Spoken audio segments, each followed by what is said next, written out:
Olá, seja muito bem-vindo ao canal Palavra Proferida, um recanto abençoado por Deus. É muito bom ter você aqui conosco. Desejamos que você se sinta bem entre nós e ao mesmo tempo seja edificado com conhecimento e sabedoria. Se você não é inscrito neste canal, já se inscreve e ativa o sininho para ficar por dentro das próximas novidades.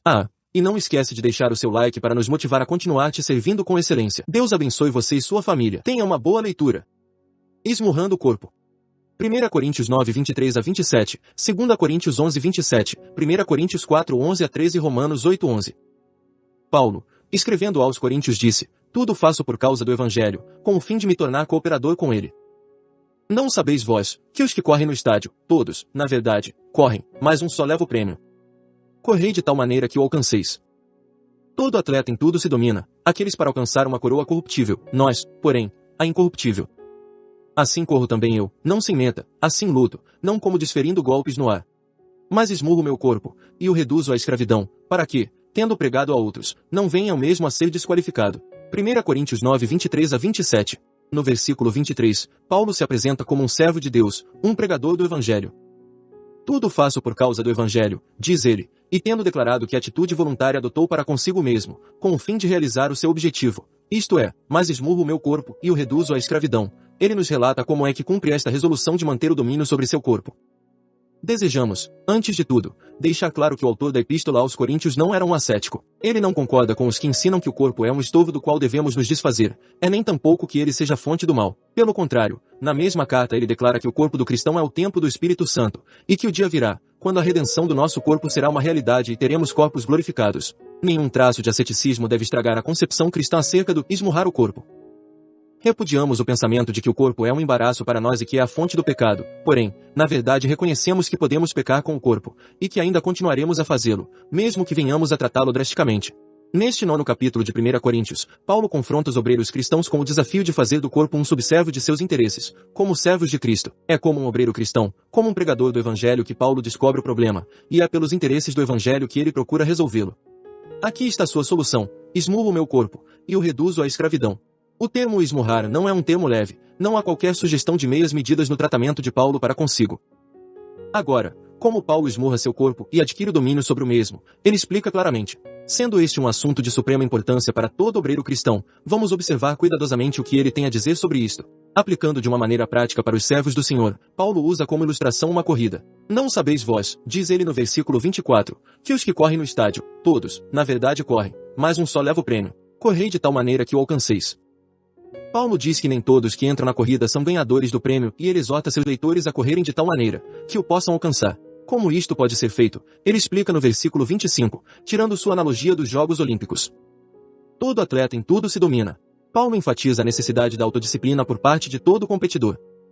Aqueles que competem pelo prêmio devem exercer um controle rigoroso sobre si mesmos. Antes dos jogos, durante o período de treinamento, não podem comer quando desejarem nem o que desejarem. Muitas coisas que normalmente seriam permitidas, já não são mais. E quando entram na corrida, fortes regras devem ser usadas, do contrário, estarão desqualificados. Você diz, eu preciso ter isto, preciso ter aquilo. Está bem. Se você não é um competidor nos jogos, você pode, mas se você é, então, você deve ter o seu corpo sob absoluto controle. O que significa a expressão, em tudo se denomina? Significa que não devemos permitir que o corpo faça exigências excessivas, sua liberdade tem que ser cortada. O corpo não está na corrida para satisfazer suas exigências relacionadas à comida, bebida, vestimenta ou dormir, ele está lá para realizar uma função, correr, e correr de tal maneira que o prêmio seja garantido. Paulo continua a discorrer, lançando mão da mesma ilustração, aqueles para alcançar uma coroa corruptível, nós, porém, a incorruptível. O vencedor nos Jogos Olímpicos era coroado com uma coroa de louro, todavia, para alcançá-la, ele sujeitava-se a uma rigorosa disciplina durante bom período. Que autocontrole, então, não devemos nós exercitar para ganharmos a coroa incorruptível? Assim corro também eu, não sem meta, assim luto, não como desferindo golpes no ar, diz Paulo, ainda desenvolvendo seu tema. Ele não está sujeitando-se a toda essa disciplina à toa, ele tem em vista um objetivo claro, ele está indo direto para a meta. Este versículo tem que ser lido em união com o próximo. Ele não está correndo para lá e para cá, e não está lutando ao acaso. Todos os seus movimentos são regulados, pois tem o seu corpo estritamente sob seu poder, e tem se tornado capaz de ganhar o senhorio sobre ele, disciplinando violentamente. Irmãos e irmãs, se vocês ainda não trouxeram os seus corpos sob controle, seria melhor vocês refletirem sobre a obra e adquirirem domínio sobre eles, antes de tentarem exercer autoridade em qualquer esfera mais ampla. Você pode ter um grande prazer na obra, mas ela será de pouco valor se você for dominado pelas suas súplicas físicas. Servir ao Senhor não é só um problema de pregar sermões de uma plataforma. Paulo sabia disto, o que implica em trazermos nossos corpos à servidão. Para entendermos isto, devemos primeiramente saber quais são as exigências do corpo. Falaremos apenas de algumas delas: comida e vestimenta, descanso e recreação, e em tempos de doença, um cuidado especial. Todas essas exigências são legítimas, mas a obra do Senhor faz suas exigências também. E se eu preciso cumprir estas, naturalmente terei que impor restrições ao corpo quando a obra faz exigências especiais na parte física. Esta só será capaz de suportar a necessidade, se estiver sendo constantemente disciplinada. Mas, se suas súplicas têm tido normalmente a permissão de governar, então estará sem condições quando um trabalho árduo for requerido.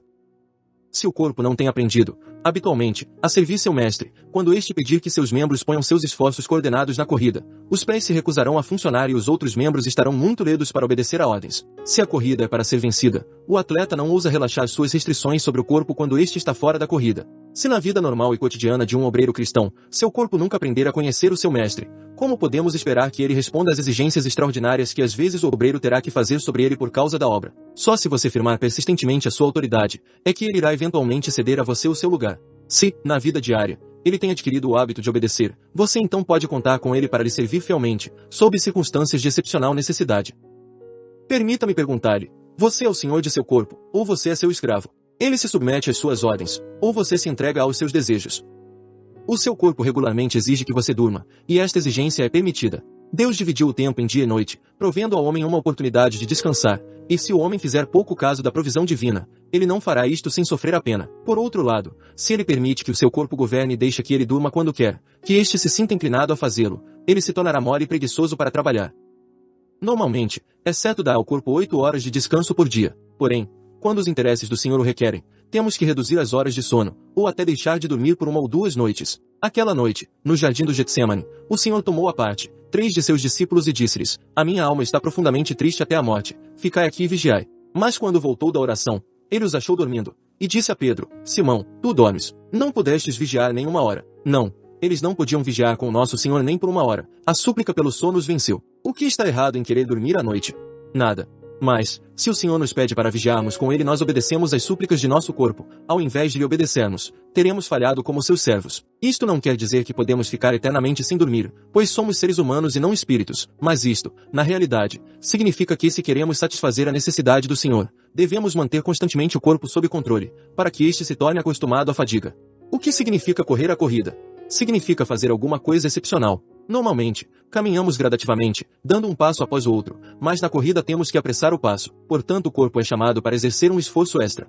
Como regra, podemos permitir-nos 8 horas de sono, porém, quando o serviço de Deus exige estas horas, devemos estar preparados para reduzir nossas horas de descanso. É quando isto ocorre, que devemos esmurrar o corpo. Quando nosso Senhor achou seus discípulos dormindo, depois de teres seriamente pedido que vigiassem, ele expôs o problema. O espírito, na verdade, está pronto, mas a carne é fraca. De que adianta ter um espírito pronto se a carne é impotente para fazer o que o espírito deseja? Se a carne está fraca, mesmo um espírito pronto não pode manter você acordado. Se você deve vigiar com o Senhor quando ele pede, você irá precisar de um corpo pronto tanto quanto um espírito pronto. O corpo não é um estorvo, é um servo que necessita de treinamento para servir bem, e o treinamento tem que ocorrer sob circunstâncias costumeiras para que então, este esteja sempre pronto para satisfazer a exigência de circunstâncias extraordinárias. Nicodemos veio ao Senhor à noite, e o Senhor podia conversar com ele sem cansaço, apesar da hora. Os evangelhos relatam que às vezes o Senhor podia passar noites inteiras em oração. Ele estava preparado para permitir que o seu ministério vencesse o seu sono, e nós precisamos estar preparados para fazer o mesmo. Não estamos incentivando os obreiros cristãos a cultivarem o hábito de passar noites em oração. Trocar a noite pelo dia e constantemente passar horas da noite em oração é estragar o corpo e a mente, pois isto é anormal. Contudo, perguntamos, é normal para os servos do Senhor nunca sacrificarem seu sono por causa da sua obra? Se, neste caso do sono, fizermos habitualmente a vontade do corpo, ele irá recusar quando tentarmos impor-lhe qualquer restrição, para satisfazermos alguma exigência especial da obra. O mesmo princípio se aplica no problema de comida e bebida. Sob circunstâncias especiais, nosso Senhor podia abster-se de comida, mas quando não havia necessidade de abstinência, ele podia comer bem. Seu corpo tinha que obedecê-lo. Algumas pessoas dependem tanto de comida, que não podem trabalhar se tiverem que ir com fome. Sem dúvida, precisamos de comida e não ousamos ignorar nossas necessidades físicas. Todavia, o corpo deve estar treinado para ficar sem alimento quando as circunstâncias exigirem. Você se lembra da ocasião quando o Senhor sentou-se ao lado do poço de Jacó para descansar um pouco e foi trazido face a face com uma mulher em grande necessidade? Era hora de comer, mas o Senhor ignorou sua própria necessidade física e pacientemente mostrou a ela como que sua necessidade espiritual podia ser solucionada. Se chegarmos famintos em algum lugar e não conseguimos fazer nada até que nos alimentemos, nossos corpos não estão nos servindo como devem. Sem sermos extremistas, certamente deveríamos ter controlado-lhes até o ponto mínimo de deixarmos de lhes dar uma refeição, por causa da obra, para que eles não nos vencessem através de suas insistentes súplicas por comida. No terceiro capítulo do Evangelho de Marcos, lemos que o Senhor estava cercado por tão grande multidão de necessitados, que nem tinha oportunidade para comer. Seus parentes reagiram procurando tirá-lo da multidão, pois diziam que estava fora de si, mas ele não podia fazer outra coisa senão renunciar por hora às suas próprias necessidades físicas, por causa da urgente necessidade da multidão. Se você ou eu nunca pudermos perder uma refeição quando a obra exige nossa atenção imediata, então faremos um trabalho pouco eficaz. Em tais ocasiões devemos frear nossos corpos por medo que eles consigam a superioridade e os interesses do Senhor sofram. A Bíblia determina claramente que os cristãos devem jejuar quando a situação exige. Algumas vezes a situação pede oração prolongada que não deixa tempo para comer, e quando encontramos uma situação que não aceitará a oração separada do jejum, devemos, temporariamente, recusar as exigências racionais do corpo. Uma outra exigência do corpo é o conforto. Não ousamos achar erro num obreiro que desfrute de uma medida de comodidade quando as circunstâncias o permitem. No entanto, o que devemos lamentar é da incapacidade de o mesmo responder ao chamado do trabalho, por este não estar provido do conforto ao qual ele estava acostumado. Os servos do Senhor devem ser capazes de desfrutar do relaxamento em condições mais fáceis, quando ele assim ordena. E aqueles que, apesar do fato de estarem confortavelmente situados, comumente esmurram o corpo, estarão mais capazes de se adaptar a circunstâncias de grande desconforto do que aqueles cuja comodidade é inferior à daqueles, mas não têm se habituado a trazer Deus corpos à sujeição. Em relação à vestimenta, não devemos dar indevida atenção. O Senhor Jesus, referindo-se a João Batista, disse que se alguém quisesse ver uma pessoa elegantemente vestida, nele não haveria nenhuma boa aparência. O lugar para ser visto era no Palácio Real. Alguns cristãos, contudo, têm estabelecido para si um padrão demasiadamente alto no que se refere à vestimenta, e insistem em sempre concordar com isto. Asseguramos que o fato de vestirmos roupas de má aparência não significa que estamos glorificando ao Senhor. Sim, devemos, quando possível, estar limpos, asseados e convenientemente vestidos. Todavia, não devemos esquecer do exemplo que nos foi dado por Paulo, o qual, por causa do Senhor, podia deixar que tudo lhe faltasse. Relatando suas próprias experiências, ele escreve, em fome e sede, em jejuns muitas vezes, em frio e nudez, 2 Coríntios 11:21. Em tempos de doenças ou fraquezas o corpo faz exigências mais severas do que antes, e sob tais circunstâncias, muitos obreiros cristãos se desculpam de não poderem trabalhar. Como podia Paulo ter feito o trabalho que lhe foi confiado se tivesse hesitado ao se sentir incompetente? E, o que teria acontecido com o ministério de Timóteo, se ele tivesse tratado seu corpo com delicadeza, quando sofria de suas frequentes enfermidades? É necessário que tomemos um cuidado razoável de nós mesmos, na doença e na saúde, mas isto não anula a necessidade de esmurrarmos o corpo e reduzi-lo à escravidão. Mesmo em ocasiões de doença e dor intensa, se o Senhor assim ordena, podemos recusar a dar ouvidos aos seus clamores e obedecê-lo. Se queremos ser úteis para Ele, é imperativo que ganhemos total senhorio sobre este nosso corpo. Este princípio deve ser aplicado, tanto para o desejo sexual como também para todas as outras súplicas do corpo. Se somos servos de Cristo, então sua obra deve ter prioridade sobre as demais coisas. Em 1 Coríntios 4:11-13, Paulo diz, até a presente hora sofremos fome, e sede, e nudez, e somos esbofeteados, e não temos morada certa, e nos afadigamos, trabalhando com as nossas próprias mãos.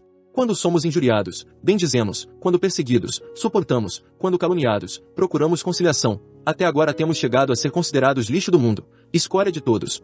É óbvio que os muitos sofrimentos de Paulo não foram resumidos a um período isolado de sua vida, e que nenhum deles conseguiu impedir o serviço para o seu Senhor. No 6º capítulo desta mesma epístola, do versículo 12 até o fim, ele refere-se a dois problemas, o problema de alimento e o problema sexual, e deixa bem claro que somos servos do Senhor, não do corpo. Depois, no capítulo 7, ele trata do assunto sexual com mais detalhes e no capítulo 8, do assunto de alimento, enfatizando o seu parecer de que não estamos sob a obrigação de fazer a vontade da carne, pois pertencemos a Cristo e devemos servi-lo. Por sua causa precisamos aprender a dizer não para as nossas súplicas físicas, e teremos que reforçar o nosso não com tratamentos suficientemente drásticos, para que estabeleçamos o fato de que as rédeas estão nas nossas próprias mãos. O Senhor é o Criador do corpo, e Ele o criou com certos impulsos que são perfeitamente corretos. Contudo, Ele criou o corpo para ser nosso servo, não nosso Senhor, e até que isto seja estabelecido, não poderemos servi-lo como devemos. Mesmo uma pessoa como Paulo temia que pudesse ser expulsa da corrida, e perder o prêmio, portanto ele tomou a precaução de subjugar seu corpo através de constantes esmurros. E, o que podemos dizer do nosso Senhor, que se privou da mais alta glória e se pôs nas profundezas da vergonha e do sofrimento? Por amor dele, não ordenaremos que este corpo nos sirva, para que assim, o sirvamos sem embaraços. Não lhe ordenaremos que seja forte na força de sua vida ressurreta. Ele não tem dito: se habita em vós o Espírito daquele que ressuscitou a Jesus dentre os mortos, esse mesmo que ressuscitou a Cristo Jesus dentre os mortos vivificará também os vossos corpos mortais, por meio do seu Espírito que em vós habita. Romanos 8:11. Clamamos a Deus o fruto do Espírito Santo chamado domínio próprio, pois Salomão disse em Provérbios 25:28, que como cidade derrubada, que não tem muros, assim é o homem que não tem domínio próprio. Domínio próprio significa autocontrole. É o poder de dizer não a seus impulsos quando não são bons. Em um mundo de excessos, a Bíblia lista o domínio próprio como um dos frutos de uma vida orientada pelo Espírito Santo. Melhor é o homem paciente do que o guerreiro. Mais vale controlar o seu espírito do que conquistar uma cidade. Provérbios 16:32. Salomão tinha experiência e razão ao dizer que melhor o homem paciente do que o guerreiro. Guerras sempre tiveram seu lugar na história, mas somente pessoas de paz e controladas conquistaram maiores avanços em todos os campos da vida.